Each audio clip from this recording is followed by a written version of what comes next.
नमस्कार. आभाळ रंग या कथासंग्रहामधली पुढची कथा आपण ऐकणार आहोत. त्याचं नाव आहे तिढा. सोनूताईंना त्या आटोपशीर बंगल्यात राहायला येऊन बोलता बोलता 2 वर्ष लोटली होती. दिवस भराभर पळाल्यासारखे वाटत होते खरे, पण प्रथम प्रथम सोनूताईंना एकटं राहणं चांगलं जड गेलं होतं. हेही मुळीच विसरता येण्यासारखं नव्हतं. सारखी नातवंडांची, मुलाची, सुनेची, हो सुनेचीही आठवण व्हायची आणि मन अभावितपणे चुकचुकायचं. नाही म्हटलं तरी आपलंही चुकलंच. सुमेधा तशी आपल्या लेकीसारखीच, लहान, तरुण, अल्लड, पण आपण प्रत्येक वेळी तिच्याशी बरोबरी करत सुटलो. उपेन बरोबर नवनव्या सिनेमा नाटकांना तिनं नाही जायचं तर कोणी नव्या फॅशनचे ब्लाऊज, साड्या खरीदायला ती बुर्रदिशी उपेनच्या खांद्यावर हात टाकून गेली की आपण एवढा पित्त प्रकोप वाढवण्याचं काय कारण होतं. दिवसेंदिवस मनोमनी घर धुमसू लागलं. बाहेर तशी तावातावी कचकच न दाखवणं भागच होतं, पण दारा खिडक्यांवरचे झुळझुळते नायलॉनी पडदे एक करता काय म्हणून झाकणार, आणि ते तरी थोडेच तसे साऊंडप्रूफ असतात. एकेका नातवंडाबरोबर उपेननेही सुताने, इंचाने, फुटाने आईपासून दूर सरकू लागला आणि आता तर त्याच्या फॅक्टरीपासून 4-6 मैलांवरही खोली. हळूहळू पटेन असे होऊ लागल्यावर त्यांनीच राग्याने उपेनजवळ हट्ट धरला दूर राहण्याचा. 4 चौघात दाखवले भजना कीर्तनाचे निमित्त.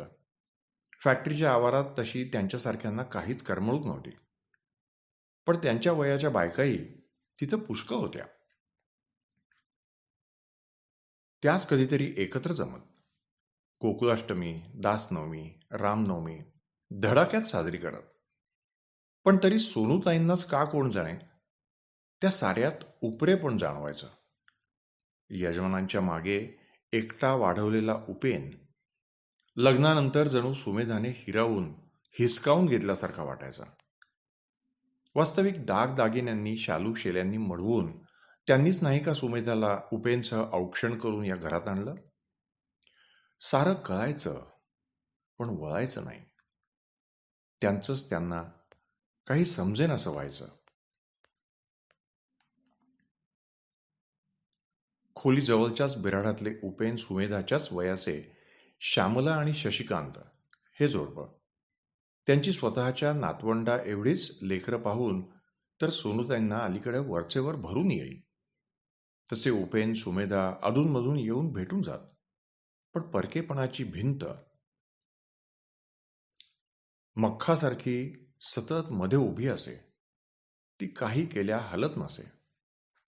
राहायला येताच 1-2 महिन्यातच श्यामलेच्या दोन्ही लेकरांना हा म्हणता सोनूताईंचा लळा लागला. मधले दार उघडच राहू लागलं. वेळी अवेळी श्यामला, शशी मुलांना सोनूताईंजवळ ठेवून बाहेर जाऊ लागले. सोनूताईंनाही प्रथम संध्याकाळी त्यांच्या टीव्हीची आयतीच करमणूक झाली. कधी तिथेच उपास सोडायचा, कधी तिथेच रात्रीची कॉफी, केळी, हलकासा आहार. हळूहळू जम बसत गेला, पण पुष्कळसं सोनूताईंच्याच अंगावर पडत गेलं. शशी ऑफिसच्या कॅन्टीनमध्येच जेवायचा, त्यामुळे श्यामला स्वयंपाकाचा फारच आळस करायची. मुलांना कुठे दे केक, दे अंडी, ऑमलेट ब्रेड यावरच भागवायला पाहायची. आपण मात्र वेळी अवेळी वाटेल तेव्हा बाहेर मैत्रिणींकडे जाऊन झकास चापून यायची. मुलांकडे पाहायला सोनूताई देवानेच धाडल्यासारख्या लागूनच्याच खोलीत सतत होत्याच. सोनूताई अगदी अर्ध्या तासात येते. दार नुसतं ओढून घेतलंय. शिल्पा शाळेतून येतेच मी. धनुला आंघोळ घालून झोपवलाय. कसलं काय आणि कसलं काय शिल्पा शाळेतनं येऊन सोनूताईंबरोबर तिचं जेवण होऊन हुंदडायला बाहेरही जाई, तरी श्यामलाचा पत्ता नसे. बरं, जास्त बोलायचीही चोरी. बंगल्यात जवळ अशी तेवढीच कुटुंब वत्सल सोबत होती. माडीवर बिऱ्हाड होतं, पण त्याचा फारसा संबंध येत नसे. पण वरच्या अन्साक्का कधी आल्या तर नेहमी म्हणत, सोनूताई, उठवलंच हो ही शिल्पाची आई. पहिल्यापासनं हे असंच आहे, पण तुम्ही आल्यापासनं जास्तच वाढलंय. सांभाळा हो. तुमची तब्येत अधनमधनं बरी नसते. शिवाय देवळं आहेत, कथा आहेत, कीर्तन आहेत. एक का दोन? तिला वाटतं हिची मुलं सांभाळायलाच जशी सारी माणसं आहेत. बरं, तसं म्हणाल तर नुसती भटक भवानी आहे. कुठे नोकरी असती, शिवण क्लासाला, भरतकामाला जात असती, समाज कार्याला जात असती. तर एक वेळ गोष्ट वेगळी. प्रथम प्रथम माझ्याशीही करायची साखर पेरणी. जरा खाली येऊन बसा ना. नाहीतर वरनच लक्ष ठेवाल का? आता वरनं तरी कसं लक्ष ठेवणार हो हिच्या घरावर? म्हणजे टेहळतच बसल्यासारखं बसायला हवं म्हणा की रात्रंदिवस. सुरुतेही त्यांच्या बोलण्याला होशी हो लावत. पण आपण मेंढ्यासारख्या इतक्या मूग गिळून गप्प का बसतो हे त्यांना उलगडत नसे. एकदा तर त्यानं न सांगताच श्यामला निघून गेली होती. म्हणून आल्यावर अगदी सहज आवाजात त्या म्हणाल्या होत्या, श्यामाताई, आज काय अगदी सांगून जायला फुरसत झाली नाही वाटतं. पोथी वाचायच्या नादात कळलंच नाही. धनु जोरजोरात रडायला लागला म्हणून गेले तर पलंगाच्या खाली पेट्यांच्या मागं जाऊन अडकून बसला होता तो. पण श्यामलाला तेवढं त्याने विचारणंही खपलं नव्हतं. 2 दिवस मग मधले दार बंदच राहिले. मुलांना अजिबात फिरकू दिलं गेलं नाही. आणि शेवटी सोनूताईंना चैन पडेनासं झालं. म्हणजे श्यामलानं बाहेर जाणं थांबवलं होतं अशातला मुळीच भाग नाही. फक्त मुलांना आत कोंडून ती जात असे. आणि मुलांचं ते रडणं, भांडणं, एकमेकांना बोचकारणं सोनूताईंना ऐकवत नसे. शिवाय भीतीही वाटायची. कुठे गॅस उघडा असेल का, खलबत्ता, वरवंटा पायावर पाडून घेतील का, आणि पोथीतही मग लक्ष लागत नसे. स्वतःच्या नातवंडांवरही इतकं लक्ष ठेवायची वेळ कधी त्यांच्यावर आली नव्हती. सुमेधा नोकरी करीत होती, तरी नोकरी लागल्यापासून तिनं आणखी एक कामवाली लावून हळूहळू तिला सर्वच कामात तयार केलं होतं. पण एकच दिवस ती आली नव्हती आणि नातवंडांना खायला द्यावं लागलं. तेव्हा सोनूताईंनी किती आदळापट केली होती ते आठवून त्यांचंच त्यांना लाजल्यासारखं वाटत होतं. आणि आता या श्यामलाच्या लष्कराच्या भाकरी म्हणजे विकतचं दुखणं. आता आठवायचं, बाहेर जाताना किती आर्जवाने सांगून जायची सुमेधा, आम्हाला उशीर झाला तर तुम्ही जेवून घ्या हां. मुलांनाही दटावून जायची. आजीला त्रास द्यायचा नाही हां, दंगा नाही करायचा. मी खाऊ आणीन येताना. पुढच्या दाराने डोकावून त्या आत शिरल्या. तरी श्यामलाबाईंचा मुगदळा फुगलेलाच होता. शेवटी सोनूताईच त्या पोरसौदेपुढे कमीपणा घेऊन म्हणाल्या, अहो, सहज म्हणायला गेले मी परवा, रागवलात की काय? यावर श्यामलाबाई फणकारून म्हणाल्या, उगीच तुम्हाला तरी त्रास कशाला? तुम्ही नव्हता तेव्हाही बाहेरची कामं मी उरकतच होते, मुलं सांभाळून. अहो, त्रास कसला आला लेकरांचा? कामाला बाहेर गेलात, कुठे सामान परतीचे कपडे आणायला, तर 5 मिनिटात येता नेहमी. तेही धनू पडला रडला त्याच्या काळजीनंच म्हटलं हो मी. हे आणि असंच काही कधी नव्हे त्या अजिजीने सांगत सोनूताईंनी कसं तरी श्यामलाला बोलतं केलं. शिवाय स्वतःच्या खोलीत नेऊन. काल रविवार, उपेन मुले येतील म्हणून केलेला चिवडा दिला. वर चहाही पाजला. पूर्ववत मग श्यामलाबाईंची कळी खोलली. पूर्ववत त्यांचं बेल घालणे, मैत्रिणींकडचे दौरे, मॅटिनीज, उठ कापड खरेद्या, हे सर्व सुरळीत सुरू झालं. श्यामलाच्या मैत्रिणीही यावरनं तिचा उघड हेवा करीत. म्हणजे सासू किंवा आई असावी त्या वयाची ही अनुभवी एकटी शेजारीण. शिवाय दाम मोजून मुलं सांभाळायला बाई ठेवणं आजकाल किती जिकिरीचं. तिला चहाबरोबर चहा द्या, खाण्याबरोबर खाणं द्या, पुन्हा तिचे खाडे धरू नका. आणि नेमकीच तिनं सुट्टीच्याच दिवशी दांडी मारली की नवरे नाराज ते नाराजच. सुट्टीच्या दिवशी जरा शॉपिंगला जायचं तर रस्त्यातल्या आणि दुकानांच्या गर्दीत पोरांचा हा लळालोंबा. म्हणावं तर सोनूताईंना या शेजारच्या पोरांचा लळाही लागला होता. म्हणावं तर त्रासही होत होताच. कारण धनू दिवसेंदिवस खोडकर होत चालला होता. खोड्या करण्याचंच तर वय होतं त्याचं. पण आईने जरा जवळ घेऊन वळणही याच वयात लावायला हवं होतं. शिल्पालाही. पण श्यामलीच्या पायाला सदाच भिंगरी. निष्कारणच रिकाम टेकडे काहीतरी उद्योग. त्याला अर्थ ना स्वार्थ. कुणाची लग्न, ढोल जेवणं, बारशी म्हणजे तर विचारूच नका. बरं, खास कुणाला काही नव्या तऱ्हेचा बाळंतविडा वगैरे करून देईल तर नाव नको. नुसतं नटायचं आणि भटकायचं. एकदा सोनूताईच हळूच तिला म्हणाल्या होत्या, मला शिवण लोकरीचं विणकाम येतं हो, तसं थोडं काम चलावू म्हणाल तर शिकवीन. यावेळी काहीतरी घरगुती बाळंतविडा द्या तुमच्या मैत्रिणीला. पण हसून श्यामलानं ते उडवूनच लावलं. तसं काय अहो, सगळंच हल्ली बाजारात मिळतं. कोण करत बसतंय एवढी आतायात? आणि आपण एवढी मान पाठ एक करून द्यावं, तेवढं त्याचं कोणाला कौतुकही नसतंच. सोनूताईंना मनातल्या मनात हसू झालं. तरुण वयातच पोट सुटत चाललेली आणि ते उघडं वागडं दिसलेलं ब्लाऊज घालणारी ही बाई मान पाठ एक करणार? नावच नको. तेव्हापासून त्यांनी तोही नाद सोडून दिला. पण अलीकडे तर तिच्या पोरांमध्ये पूर्णपणे गुरफटल्यासारख्याच झाल्या होत्या. धनूच्या खोड्या वाढतच चालल्या होत्या. कागदाच्या चिंध्या करूनच घरभर उडव, कपाटातले कपडे काढूनच घरभर पसर, पिंपाचा नळ सोडून ठेव, बाहेरची वाळूच घरात उडव. एकदा तर शेजारीच मोरीचे अगदी छोट्याशा ट्रे एवढे ड्रेनेजचे झाकण उचकटून त्यात त्याने दगड भरून ठेवले होते. सगळे दगड सोनूताईनीच काढले. बरबटलेले हात धुतले. पुन्हा झाकण लावून त्यावर मोठा दगड सारून ठेवला. श्यामलाताई खरं म्हणजे दारातच उभ्या होत्या. पण त्यांनी न पाहिलेसच दाखवलं. जणू आपण त्या गावच्याच नाही. आणि लेकरू ड्रेनेज पाशी खेळतं हे आरोग्याच्या दृष्टीनं तरी बरं का? पण नाहीतरी त्या थोड्याच ड्रेनेजमध्ये हात घालून ते दगड काढणार होत्या. इग बाई. उलट भूक भूक करीत नाचणाऱ्या धनू आणि शिल्पाला आता सटका मिळेल हा, असं दाटत त्या पलंगावर लोळत पडल्या. सोनूताईंनाच राहावे ना. साबुदाण्याचे इवले इवले थालीपीठ दोघांना वाटीत दिले. तेव्हाच ती लेकरे गप्प झाली. पण हे असं किती दिवस चालणार होतं? सोनूताई कंटाळत होत्या, वैतागत होत्या, पण इलाज काहीच करता येत नव्हता. सुट्टीच्या दिवशी उपेन आला की पोटातलं अगदी ओठाशी येऊन भिडायचं. उपेन, येते बाबा मी परत घरी. दिवस धकत नाहीत रे, रेटत नाहीत. पण पुन्हा स्वाभिमान डंख मारून उठला. छे. आणि मागे एकदा एकटेपण जाणवते, कंटाळल्यासारखे होते, असं नुसतं सुतोवाच करताच तर उपेन घाईनं म्हणाला, बघूया तुझी तब्येत ठीक राहते तोवर असू दे ही खोली.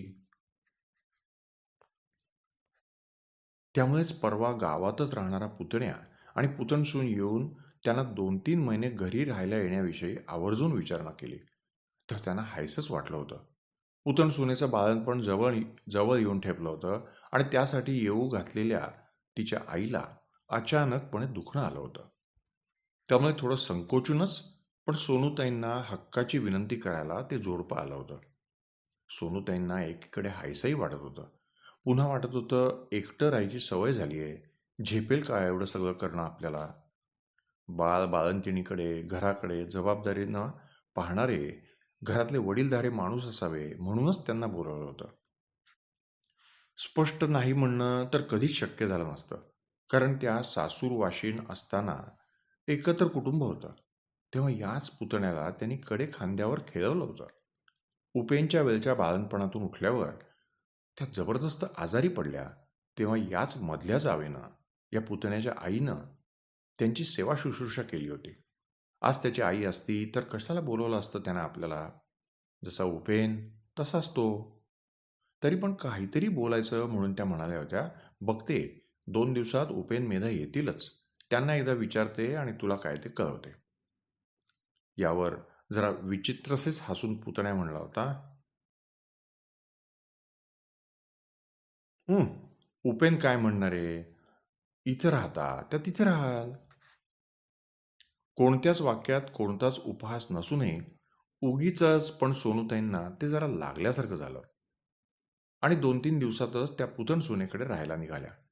रिक्षात बसताना धनू आणि शिल्पा टाटा करताना डोळे मात्र उगाचच पुन्हा पुन्हा पाणावत होते. वाटत होते श्यामलाला सांगावं, लेकरं गूढ आहेत, पण गोड हुशार आहेत हो. नीट सांभाळा, वळण लावा, वेळच्या वेळी त्यांना खायला प्यायला द्या. पण बरंच झालं. रिक्षाच्या जोरदार आवाजात घशातले शब्द घशातच राहिले. पण रिक्षा वळली तरी कानात घुमणारे आवाज थांबत नव्हते. लवकर या हा आजी, या रिक्षातून या. पुतण्याकडे वेळ तसा छान जात होता. सुनबाई योग्य वेळी बाळंत होऊन चांगले गुटगुटीत पुत्ररत्न झाले. थाटात बारसे बिरसे झाले. उपेन, सुमेधा, मुले सारी जेवायला आली. गप्पा टप्पा हसण्यात एकत्र वेळ छान गेला. पण तरी वाटत होते जाताना सुमेधाने एकदा तरी म्हणावे, पुरे आता ती खोली आणि ते एकटं राहणं, चला घरी आमच्याबरोबर. पण परकेपणाची मख्ख भिंत पूर्वीप्रमाणेच मध्ये मध्ये आडवी उभी येतच होती.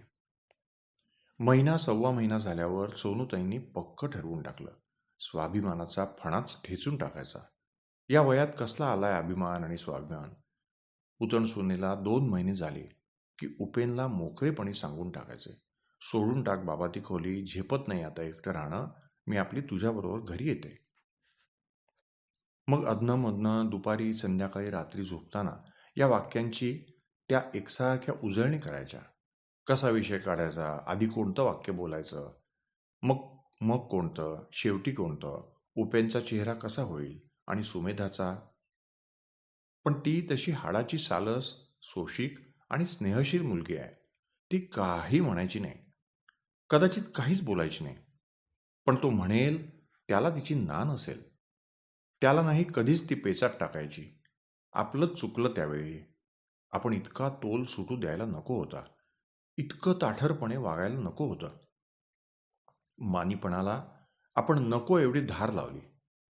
कापावं एवढी. पण शेवटी कापलं तरी आपलंच हे आता कळू लागले. इतक्या उशिरा. उशीर, खरेच का इतका उशीर झाला होता? किती असेल अजून पुढचा प्रवास? काहीच सांगता येत नाही. कसला उशीर आणि कसलं लवकर. शेवटी एक दिवस धीर करून उपेन एकटाच आल्यावेळी त्यांनी ठरवलेली सारी वाक्य एका दमात उच्चारून टाकली. क्षणभर उपेन स्तंभित होऊन ऐकत होता. पण कधीतरी हे ऐकावं लागणारच होतं. ही पूर्वतयारीही डोळ्यात तरळून गेल्यासारखी वाटली. सासरत पण घाईनं उपेन म्हणाला, हो हो चल की, घर काय तुझंच आहे. पण खोली ठेवूया वाटल्यास सध्या, कारण हव्या तेव्हा पुन्हा चांगल्या ठिकाणी खोल्याही या दिवसात मिळत नाहीत. शिवाय धनुशिल्पालाही तुझा तिथे किती लळा लागलाय. तू इकडे आल्यापासून 2दा फोन आला होता श्यामला त्यांचा. होय बाबा, लळा काय लेकरांचा लागतोच कुठेही. इथेही हिची चिमणी सारखी भोवती भोवती असतात. पण आता माझ्या नातवंडात राहावंसं वाटतं रे. अतिशय हळुवार होऊन सोनूताई बोलत होत्या. आणि एका सायंकाळी उपेनबरोबर टॅक्सीतून त्या खरंच आपल्या घरी, आपल्या नातवंडात येऊन पडल्या.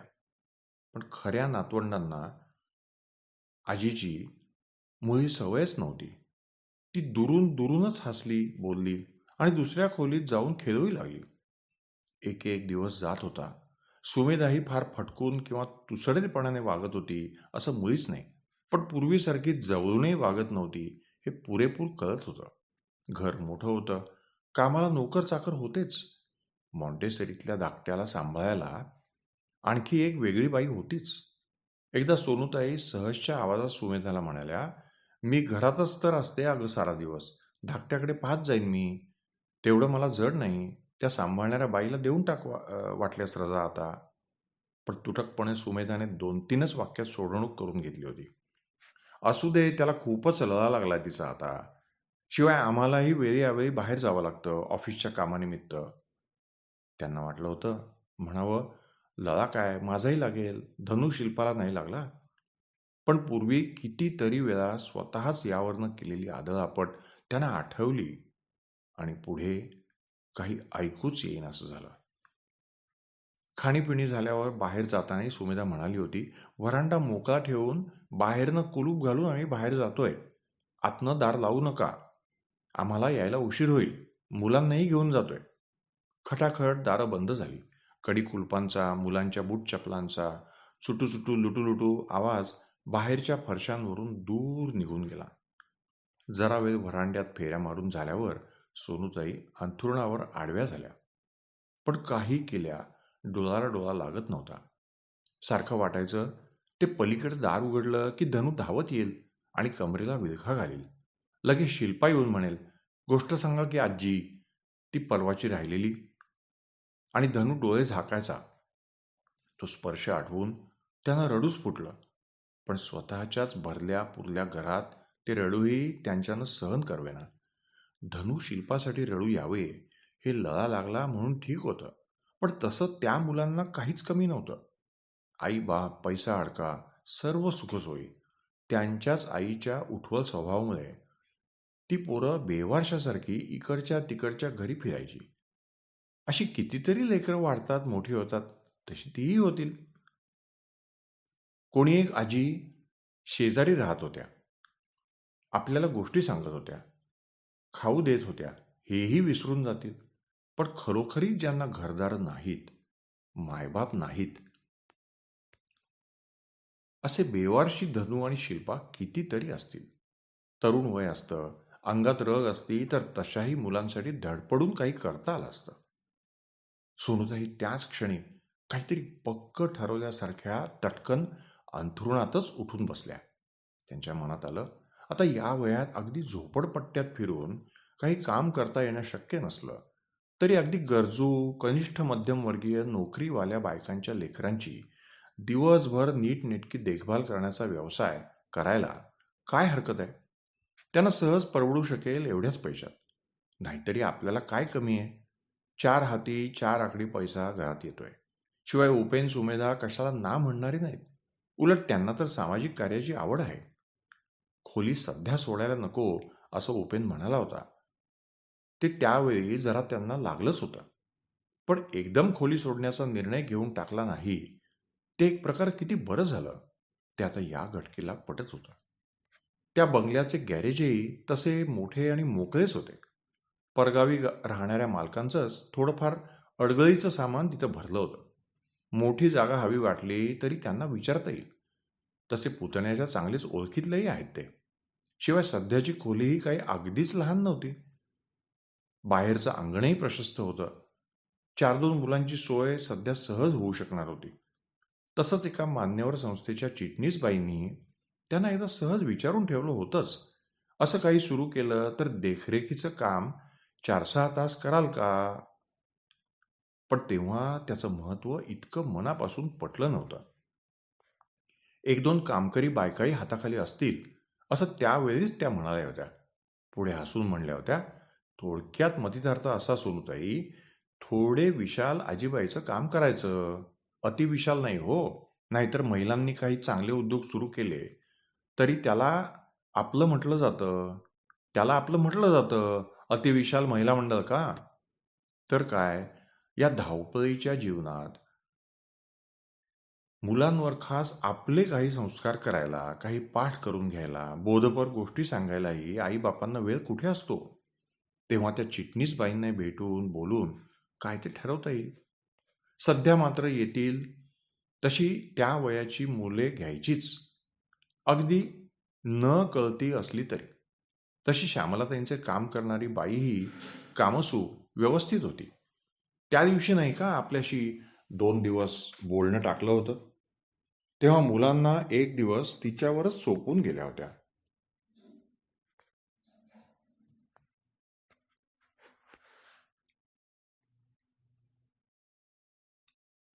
आपलं बाहेर वाळत टाकलेलं लुगडं जाताना द्यायला आली तेव्हा म्हणाली होती, वाईच लक्ष ठेवता का आजी पोरांकडं?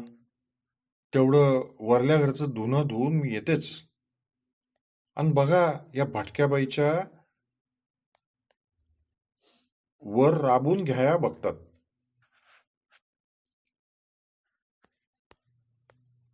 आणि बघा, या भटक्या बाई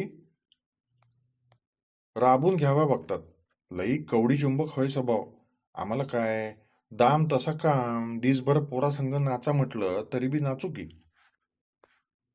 सध्या खोलीतल्या खोलीत सुरुवात केली तरी ती कंबर कसून येईल मदतीला. चांगली तरणी आहे. ती नाही तर आणखीन कोणीतरी तिची काकी. आणि एकदम सोनूताईंच्या मनावरचा ताण कमी झाला. छातीवरचा भार उतरल्यासारखं वाटलं. पुतण सोनेच्याही लेकरांचा लळा महिना 2 महिने काय कमी लागला होता? तिलाही सांगता येईल, आणून सोडत जा बाई पोरांना हवं तर हक्कानं. आणि आणि धनुशिल्पावरही जाता जाता सुसंस्कार करता येईल. नाही म्हटलं तरी त्या 2 पोरात का एवढा जीव अडकतो?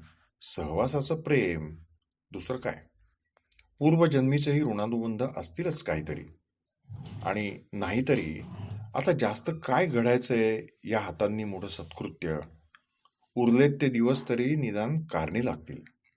तब्येतही फार मोठी ठणठणीत नसली तरी अगदी काही अजून तोळा मासा अशी झालेली नव्हती. आणि काही करायचं ठरवलं की संचारतो अजून अंगात जोर. त्यावेळी त्यावेळी नाही वाटलं पुतण सुनेचं बाळणपण कसं पार पडेल आपल्या हातून म्हणून. पण सगळं व्यवस्थित झालं अगदी. शिवाय 4 लेकरांसाठी 4 जणी आजी आजी करत येतील जातील, तेवढाच वेळही चांगला जाईल. बघू, यातून स्फूर्ती घेऊन आणखी कोणी गरजू महिला मदतीला येतील. हा घरगुती उद्योग आवडून. उपेनच्या फॅक्टरी परिसरापासून खोली जरा जवळ असती तर सुमेधालाही सांगता आलं असतं. धाकट्याला तेवढा 2-3 तास आणून सोडत जा म्हणून. पण परवाच नाही का आल्या आल्या आपण त्याच्या सांभाळणाऱ्या बाईला रजा देऊन टाकण्याविषयी सुचवलं, तेव्हा तिने तटकातोड एकच वाक्य अंगावर फेकलं होतं. असू दे, त्याला खूपच लळा लागलाय तिचा. म्हणजे हक्काच्या आई आजीहून लेकराला त्या बाईचा लळा. पण सुमेधाचं तरी काय चुकलं? आपल्या त्राग्यामुळेच ना त्यांच्यावर तशी वेळ आली. शिवाय मुलांनाही प्रेमापोटी वाटत असतंच की आईनं जन्मभर कष्ट उपसले, आता तिनं जरा आरामात राहावं, आपल्या संसाराचे भार आपण व्हावेत. खरं आहे बाबांनो, खरं आहे. पण मी की नाही राजांनो, पहिल्यापासूनच एकटी जगले स्वाभिमानानं. छे, पुन्हा पुन्हा डोकं वर काढतोच आहे हा मेला स्वाभिमान. पण खरं सांगू, हे असं व्हरांड्यात फेऱ्या मार मारून आणि अंथरुणात पडून आयुष्य कसं कटायचं आणि नाही म्हटलं तरी माझ्या इथल्या अस्तित्वानं तुमच्याही मनमोकळ्या वातावरणात थोडा मिठाचा खडा पडलाच आहे.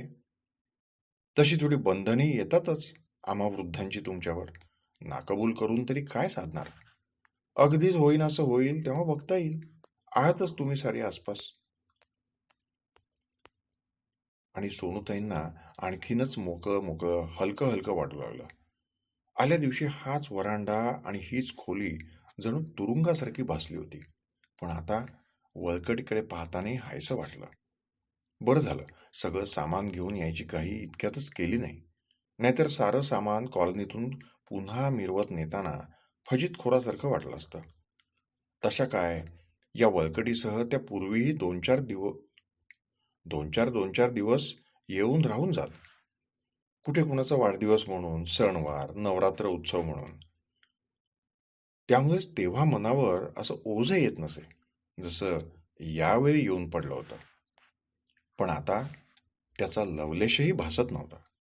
नीट सारासार विचार केल्यावर बाळ गोपाळांच्या मेळाव्यात रमून जायचं. ईश्वरा घरची चिठ्ठी येतो. आणि हे विचार जणू देवानच आपल्याला सुचवल्या प्रित्यर्थ त्यांनी मनाशी आणखी एक खूणगाठ बांधली.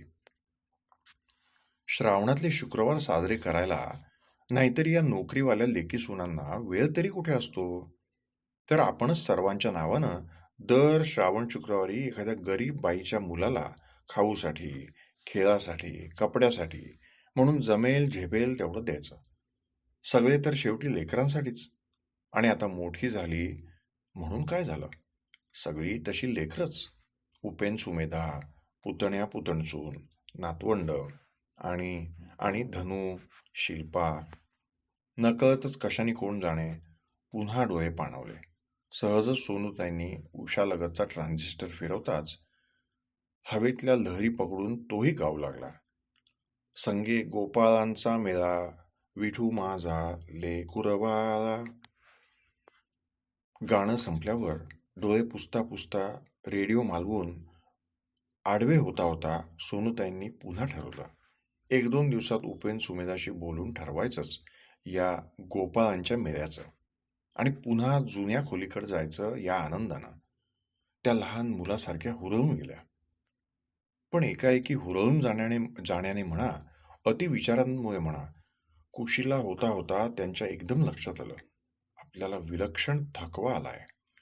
चटकन डाव्या अंगाला वळताही येईना. आजकाल खूपदा असंच होईल. एकदम डावा हातच दुखू लागे, पोटरीत वांबच भरे, इतकी क्षण 2 क्षण पाय लाकडासारखा होऊन जाई. औषधे गोळ्या सर्व सतत हाताशी असे, पण ते घेण्यासाठी उठायला तरी यायला हवं ना. तसं उपेन सुमेधाचं दुर्लक्ष तर मुळीच नव्हतं. कोणत्याही गोष्टीत हलगर्जीपणा स्वभावातच नव्हता दोघांच्याही. वेळच्या वेळी तपासणी, औषधं, गोळ्या. सोनूताईंच्या मनात आलं, बरं तर बरं, श्यामलासारखी बिनधास्त आणि निष्काळजी सून नाही आपल्याला मिळाली, नाहीतर काय केलं असतं आपण. कुठे कुठे तर 3-4 5 जण लेक आणि सुना असूनही तेच असते. सासूची जबाबदारी एक दुसरीवर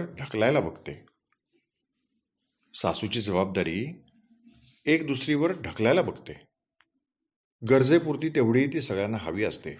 म्हणजे 1 पुतीही रडे अन 7 पुतीही रडे. काय करीत असतील अशा सुनांच्या सासवा, श्यामलाताईंसारख्या सुनांच्या सासवा, कसे सोडवत असतील न सुटणारे तिढे. तिढे तर सर्वत्रच. गाठी वेगळाल्या, पोत वेगळाले, सुती, रेशमी, लोकरी, गणित एकच आणि उत्तरही तेच, फक्त ईश्वरी नेमानेम. निराळे तऱ्हा, निराळी वेगवेगळ्या भाषेत, फक्त ईश्वरी नेमानेम निराळे, तऱ्हा निराळी, वेगवेगळ्या भाषेत, वेगवेगळ्या देशात. पुन्हा त्यांची नजर कोपऱ्यातल्या वळकटीकडे गेली. म्हणजे आता जायचं ठरवलं तरी पुन्हा काही वर्षांनी, कदाचित काही महिन्यांनी, कदाचित काही दिवसांनीही इथेच, याच खाटेवर. आणि उगीच त्यांना एकदम पूर्वीच्या त्यांच्या काळातल्या लग्नातील धम्म हळद पिवळी काकणं सोडवायचीच आठवण झाली. उपेनच्या दादांनी किती सटकन सोडवलं होतं काकण, दागदागिन्यांच्या आणि नव्या नवलाईच्या ओझरत्या स्पर्शानं थरथरणाऱ्या आपल्या हातातलं. आपली मात्र कोण त्रेधा तिरपीट उडून गेली त्या गाठी गाठींच्या गुंत्यात. त्यांच्या त्या कमावलेल्या मनगटावरल्या ताठर शिरा बघता बघता. पण केवढी सुखद सोय होती त्यातही. लाजून लालेलाल होत भुई न्याहळत आणखी एक उखाणा घ्यायचा की सगळं काही माफ. आता कसा सोडवायचा हा तिढा? कुणाचं नाव घ्यायचं? ईश्वराचं? आणि त्या तगमगीनं, ग्लानीनं, बुबुळांनी पापण्यांना जवळ केलं तरी डोळ्याला डोळा लागेना. नागफण्यांसारखी फुणफुणणारी न संपणारी प्रश्नचिन्ह, एकात एक गुंतून वळवळत राहणारी, तिढ्या तिढ्यांनी वेटाळून टाकणारी. ही कथा इथे समाप्त झाली. पुढची कथा आपण पुढच्या भागात ऐकूयात.